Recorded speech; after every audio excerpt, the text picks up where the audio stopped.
Let me ask you something. Have you ever noticed how everything around us today is designed to make life easier? Faster, more comfortable? One tap and food arrives at your door, one scroll and hours disappear on social media, one click and dopamine hits flood your brain. We're living in an age of instant gratification.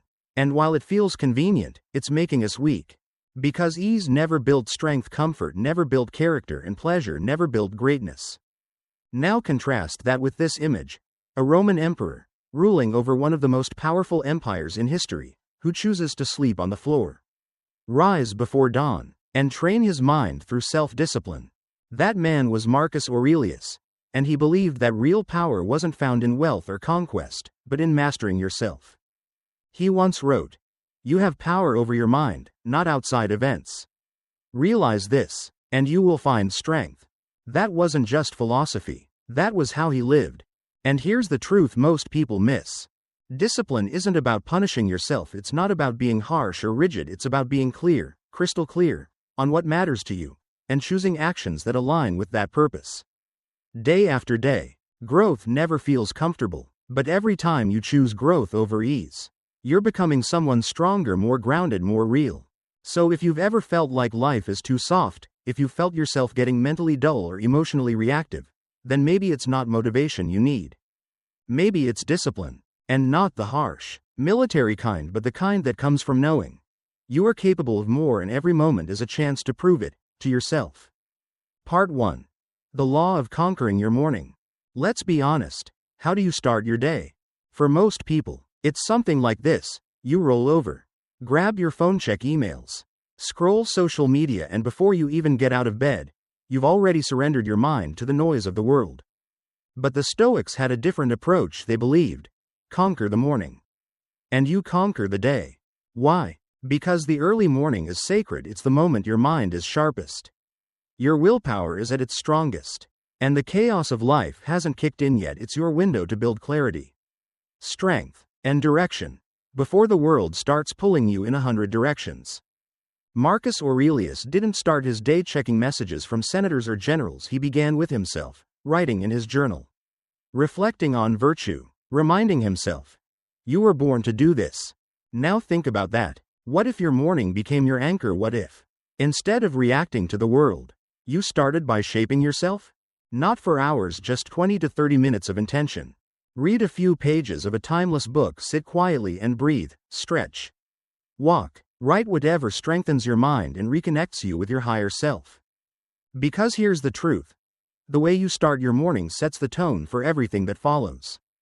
Do you want to feel scattered, anxious, always behind? Then keep waking up and checking your phone first thing. But if you want to live with purpose, energy, and peace, then protect your morning like it's sacred, because it is.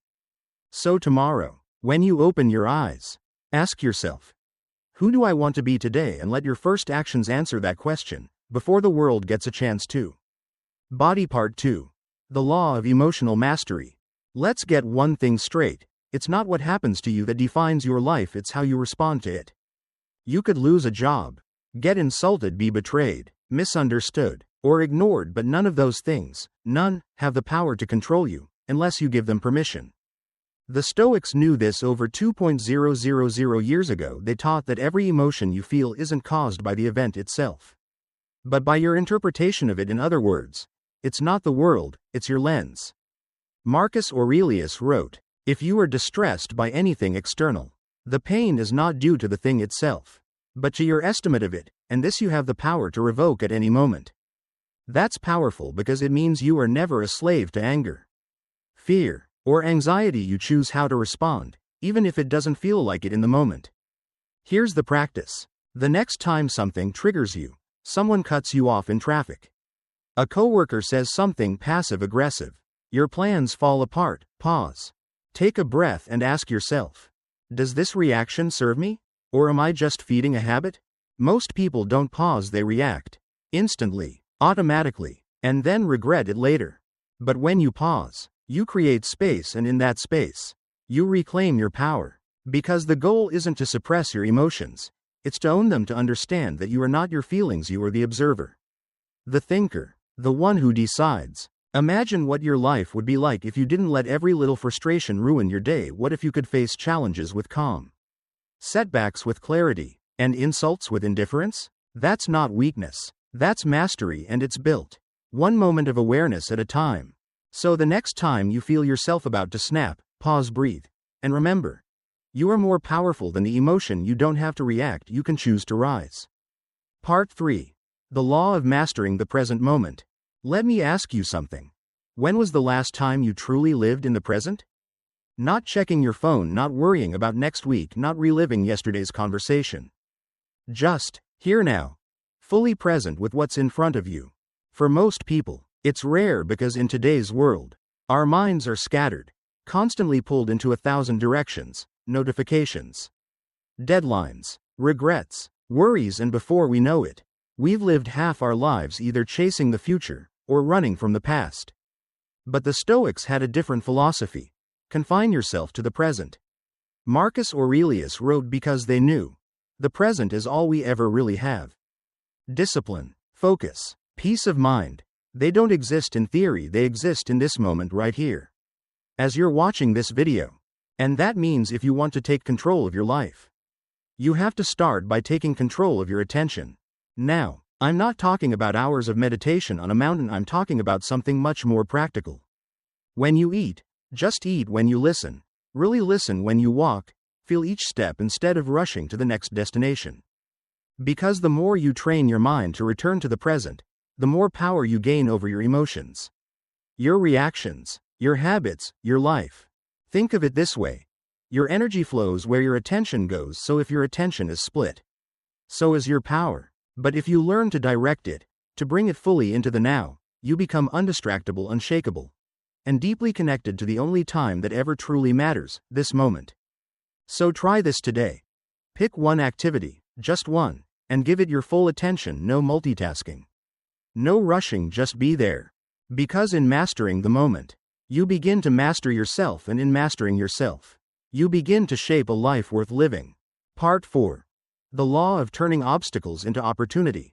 Here's a hard truth. Life will not go as planned. Your goals will get blocked. People will disappoint you, and sometimes everything you built will fall apart in front of your eyes. So the real question isn't, will I face obstacles? The question is, what will I do when I do? The Stoics had an answer. Marcus Aurelius wrote one of the most powerful ideas in all of philosophy. The obstacle is the way. Not in the way, not a reason to quit, but the way itself. Think about that. What if the very thing you've been avoiding, the struggle, the failure, the delay, wasn't your enemy, but your teacher? What if the closed door wasn't a dead end, but a detour to something greater? Every obstacle is an invitation to grow tougher, to become wiser, to discover strength you didn't know you had. But only if you change the question. Instead of asking, why is this happening to me? Ask, what is this teaching me? That shift changes everything. When you lose a job, maybe it's teaching resilience. When you're betrayed, maybe it's teaching discernment. When plans fail, maybe it's showing you a better path you never would have chosen on your own. This isn't toxic positivity, this is mental toughness. It's the courage to say, I didn't ask for this, but I'm going to use it. Because hardship doesn't build weakness, it builds character, and your character determines your destiny. So the next time you hit a wall, remember, the wall is there to make you stronger, not to stop you, but to sculpt you into someone who no longer needs the easy path. So don't just endure your obstacles, transform them. Let every challenge become the training ground for the person you were meant to become. Body Part 5. The Law of Voluntary Discomfort. Let's be real. Modern life is comfortable. We've got climate control, fast food, soft beds, and endless entertainment available 24/7, and yet, we're more anxious, more distracted, and more emotionally fragile than ever. Why? Because comfort is a great reward, but a terrible teacher.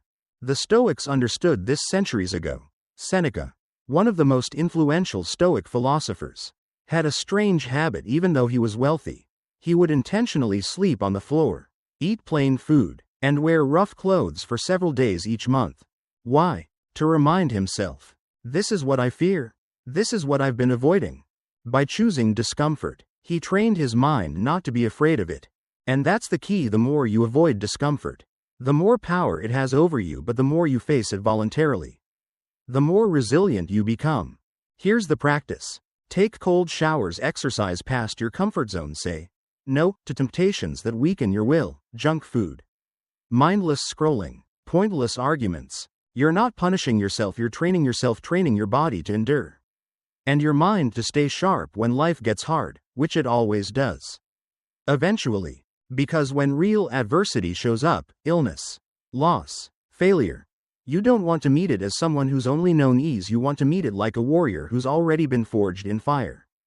And here's the beautiful paradox. When you choose struggle on your terms, you suffer less when it's forced upon you. Voluntary discomfort builds emotional muscle, it gives you control over your cravings, it separates what you want from what you need. So the next time you're tempted to take the easy way out, ask yourself, what would this look like if I chose the harder path and became stronger for it? Because sometimes, the fastest way to freedom is through the fire. Part 6. The Law of Contemplating Death. Let's talk about something we all avoid, but none of us can escape. Death. Now, I know, it's not the kind of thing most people want to hear over morning coffee, but stay with me. Because the Stoics didn't fear death, they used it. Marcus Aurelius once wrote, "You could leave life right now. Let that determine what you do, say, and think." That's not morbid. That's clarity. It's a reminder that time isn't promised, tomorrow is not guaranteed, and every breath you take is a gift you didn't earn. When you remember that, something shifts. Petty arguments lose their importance, your goals become sharper, and you start living, not someday, but now. Here's the uncomfortable truth. We plan as if we'll live forever, we put off dreams. We delay forgiveness, we tell ourselves we'll start tomorrow, until we run out of tomorrows. But death isn't meant to paralyze you, it's meant to wake you up. It forces you to ask the hard questions. Am I living true to myself? What am I avoiding that I need to face? If today were my last day, would I spend it the way I'm spending it now? And that last one, that's your daily compass. Because when you live with the awareness that this day could be your final day, you stop wasting time, you speak more honestly, you show up more fully, you love more deeply. You stop being a prisoner of fear, laziness, or distraction, because you know time is precious. And the irony, when you live like you're dying, you actually begin to live more vividly. So here's your challenge. Tonight, before you sleep, or tomorrow, when you wake up, ask yourself, if this was my last day on earth, what would I do differently? Then go do that, not because you're dying, but because you're finally ready to live. Part 7. The Law of Negative Visualization. Let me share with you a practice that might sound strange, even uncomfortable at first, but once you understand it, it just might change the way you see everything. It's called negative visualization. Here's the idea. Imagine, right now, that you lost something or someone you deeply care about, your partner, your health, your job, your freedom, gone. Now pause, let that feeling sink in for a moment. Why would anyone want to do that to themselves? The Stoics had an answer. They believed that imagining loss, intentionally picturing the absence of what we love, wasn't about suffering in advance, it was about waking up to what's already in front of us. Because we take too much for granted, we move through our days like everything will always be the same, and then, when something is gone, we realize what it was worth. But what if we didn't wait until the loss? What if we trained our minds to appreciate what we have before it disappears? That's what negative visualization does. It's not pessimism, it's gratitude with urgency. Try this. Once a week, take 5 minutes and imagine one part of your life being taken away. How would you feel? What would you wish you had said or done? How would you live today if you knew tomorrow it might vanish? Maybe you'd hug your kids longer, call your parents just to hear their voice, appreciate your morning walk like it's a miracle, because honestly, it is. And here's the second gift of this practice. Not only does it help you cherish what you have, it prepares you emotionally for when real loss eventually comes. Because nothing lasts forever, not the good times, not the people we love, not even us. But when you've already faced that truth, when you've rehearsed it in your heart, you can meet life's changes with more grace and less fear. So ask yourself, if I lost this tomorrow, how would I treat it today? Answer that with your actions. Live like nothing is guaranteed, because that's the truth, and that truth is what makes it beautiful. Part 8. The Law of Identity Transformation. Who do you want to become? No, really, have you ever asked yourself that seriously? Not just what you want to achieve, not what title you want, or what others expect, but Who is the person you want to be when no one's watching? The Stoics believe that transformation doesn't happen by accident, it happens by intention, and more importantly, it happens by action. Marcus Aurelius said it simply: ask yourself at every moment, is this necessary? And I'd add, is this helping me become who I said I want to be? Because here's the truth: every action you take is a vote for the kind of person you're becoming. Every time you choose courage over fear, discipline over distraction, integrity over comfort, you are casting a silent ballot for your future self. Want to be a strong leader? Then practice patience. Want to be wise? Then seek truth. Even when it's uncomfortable. Want to be kind? Then speak gently, especially when you're angry. You don't need to reinvent yourself overnight, you just need to consistently align your actions with your identity. Think of it like this: your identity is not fixed, it's shaped, and the tools that shape it are your habits. So what habits today are shaping the person you'll be in 5 years? And here's a powerful practice. Each morning, ask yourself, what kind of person do I want to be today? Then break that down into 1 or 2 small, deliberate actions. If you want to be disciplined, right pointing arrow, keep the promise you made to yourself yesterday. If you want to be resilient, right pointing arrow, show up when it's hard, not just when it's easy. If you want to be generous, right pointing arrow, help someone without expecting anything in return. Because identity isn't declared, it's built, brick by brick, vote by vote, moment by moment, and every day gives you another chance to cast your vote. So I'll ask you again: who are you becoming, and are today's choices taking you closer, or further, from that version of yourself? Part 9. The Law of Systems over Goals. Let me ask you something. Have you ever set a goal, felt excited, wrote it down, maybe even told your friends about it, and then completely lost momentum after a few days? You're not alone, we've all been there. The truth is, goals are overrated. Now, before you cancel this video, hear me out. Goals are useful. They give us direction, but they don't get us to the destination. What gets us there? Systems. A goal is the result you want, a system is the process that gets you there, day by day, brick by brick. Want to lose weight? That's a goal, but planning your meals, going to bed on time, walking every morning, that's a system. Want to write a book? That's a goal, but writing 300 words a day at 7 a.m., that's a system. You see, when you rely only on motivation, you're setting yourself up to fail, because motivation is a mood. It comes and goes, but systems? They don't care how you feel, they work even on your worst days, if they're simple, clear, and consistent. And that's the Stoic way. The Stoics didn't just sit around waiting to feel inspired, they built habits, routines, discipline, not flashy, not glamorous, but powerful. So here's the mindset shift. Stop asking, what do I want to achieve? Start asking, what system can I put in place that makes progress inevitable? And you don't need something complicated, in fact, the simpler the better. 1 page of reading a day, 1 set of push-ups, 1 act of kindness, 1 moment of stillness. Because when you build a system that's too small to fail, you build momentum, and momentum is what transforms your identity over time. It's not about doing a lot, it's about doing a little, every single day, until one day you look back and realize, you didn't just reach the goal, you became someone different along the way. So today, forget the big outcome for a moment. Instead, ask yourself, what's 1 small system I can start today that my future self will thank me for? And then, start, quietly, consistently, because the person with the best system always wins in the end. Part 10. The Law of Virtue as the Highest Good. What does it really mean to live a good life? Is it about money, success, recognition? That's what the world often tells us, but deep down, we know better. Because you can have all the wealth in the world and still feel empty. You can win every trophy and still lose yourself in the process. The Stoics believe that a good life isn't measured by what you achieve, it's measured by who you become. And at the center of that belief is one simple truth: virtue is the highest good.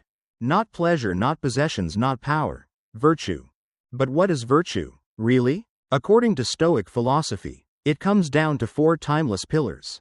Wisdom, the ability to see things clearly, to make sound decisions based on truth, not impulse. Courage, the strength to face fear, discomfort, or failure without running away. Justice, the commitment to fairness, integrity, and doing what's right, even when no one's watching. Temperance, the discipline to hold back, to find balance in a world that constantly pushes excess. That's it. 4 virtues, and every challenge in life is simply an opportunity to practice one, or all, of them. Think about it. Someone insults you, can you respond with wisdom instead of ego? You face a difficult choice, will you take the easy way out, or the courageous one? You see something unfair, will you speak up, or stay silent? You feel tempted, will you indulge, or show restraint? Here's the practice. Every day, in every decision, ask yourself, does this make me wiser? Braver? More just? More self-controlled? If the answer is yes, you're on the right path. If the answer is no, it's a chance to course correct. Because in the end, your character is your destiny, not your resume, not your reputation, your virtue. And unlike money or status, no one can take that away from you. It's yours, earned in silence, tested in hardship, and lived through action. So if you want to live a meaningful life, don't just chase what's impressive, chase what's right. Because the Stoics weren't trying to be successful by the world's standards, they were trying to be good, and in doing so, they became great. Conclusion. Practice is what transforms you. So after all these laws, all this ancient wisdom, you might be wondering, where do I start? Here's the truth. Philosophy without practice is just decoration. You can read every Stoic quote, you can nod your head, feel inspired, even take notes, but none of it matters unless you live it. Epictetus said it best. Don't explain your philosophy, embody it. So here's your challenge. Don't try to master all 10 laws at once, just pick one. The one that resonates with you the most, and live it, not for a day, not for a week, but for 30 days straight. Make it a part of your life, not just your thoughts, and watch what happens. Now let me tell you something important. You won't be perfect. Some days you'll slip, you'll give in to distraction. Get frustrated. Skip the habit. That's not failure. That's training. Because how you respond to those imperfect days, that's where real discipline is born. If you can fall, and get back up with grace, if you can miss the mark, and return with renewed focus, you're already winning. Discipline isn't about never falling, it's about never giving up on the person you're becoming. And here's the bigger picture. This isn't just about you. The world desperately needs more people who live like this. People who stay calm when others panic, who act with courage when it's easier to stay quiet, who live with integrity when no one's watching. Discipline isn't just personal power, it's public leadership. It's what builds strong families, resilient communities, and a society worth living in. So when you show up, day after day, not just for yourself, but as a quiet force of strength and steadiness, you're not just changing your life, you're inspiring others to do the same. Remember, you don't need to be perfect, you just need to be committed, one step, one law, one day at a time. That's how Stoicism becomes more than words, that's how you become more than who you were yesterday. So, which law will you live by today?